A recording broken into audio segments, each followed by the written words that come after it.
வணக்கம்.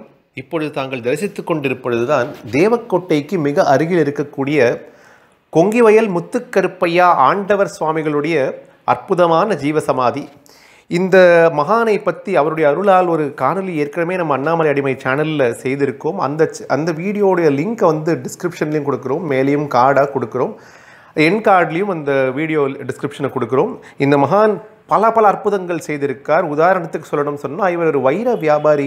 அவர்கிட்ட கணக்கு பிள்ளையாக இவர் பணியாற்றி கொண்டிருக்கும் பொழுது அந்த வைர வியாபாரி ஒரு நாள் ரொம்பவும் பதற்றத்துடன் தொலைபேசி பக்கத்தில் அலைஞ்சு கொண்டிருந்தாராம். காரணம், அவருக்கு எதிராக இவருடைய தொழில் போட்டியில் இருந்தவர்கள் எல்லாம் இலங்கை மற்றும் இந்தோனேஷியாவில் இவருக்கு எதிராக வழக்கு தொடர்ந்திருந்தார்கள்.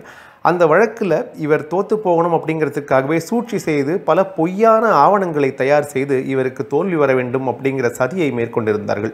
ஆனால் இந்த செட்டியார் பதற்றத்துடன் இருக்கார். அப்பொழுது இந்த செட்டியாருக்கு ஒரு தொலைபேசி அழைப்பு வருது. அந்த தொலைபேசி அழைப்பு முதல்ல இலங்கையிலிருந்து வருது. அந்த இலங்கையிலிருந்து வந்த செய்தி என்னன்னு பார்த்தோம்னா, இந்த செட்டியாருக்கு அந்த வழக்கில் மாபெரும் வெற்றி கிடைச்சிருக்கு, அந்த எதிரிகளுடைய சதி எல்லாம் முறியடிக்கப்பட்டது. எப்படி அப்படின்னு அந்த செட்டியார் ஒரு பயம் கலந்த ஒரு பதற்றத்துடன் கேட்கிறார். இப்படி நம்பவே முடியலை.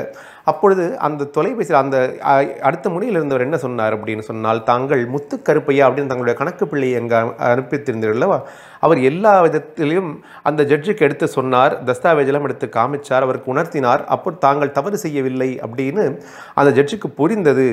இவருக்கு ஒன்றுமே புரியலை.